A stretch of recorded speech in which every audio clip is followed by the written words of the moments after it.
يا الله، صباح الخير اخواني، صباح الرزق والعافية ان شاء الله اخوان. الدراجة السجنز البيضة مثل ما تلاحظونها هسه بالفيديو، الدراجة هاي انباعت لاخونا قاسم من اهالي الديوانية.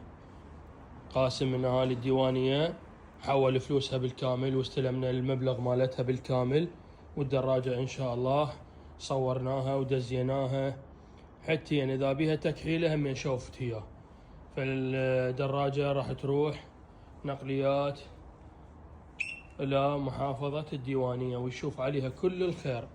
أخوان هاي الدراجة راح تروح نقليات للديوانية، راح يتم تغليفها بالكامل إن شاء الله هناك، نغلفها ونجهزها ويشوفها بعينه مغلفة بالكامل، لأن هو وصانا وهاي أمانة.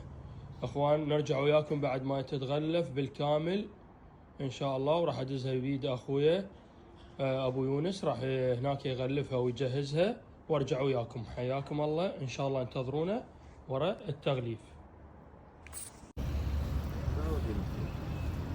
اخوي باسل مثل ما امرت حاليا نلفت بصورة صحيحة وجبناها للنقليات.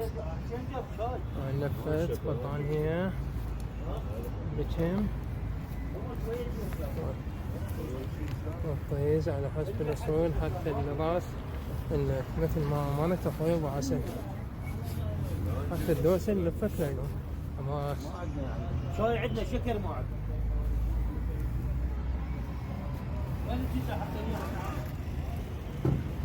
هذا اللوري باكر يستلم إذا الله سهل، الصبح الساعة 10 يستلم.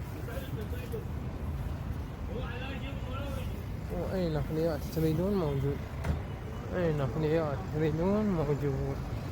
نقليات بصرة، عمارة، ناصرية، شي تريد موجود، أي نقليات تريد. وهذا اللوري.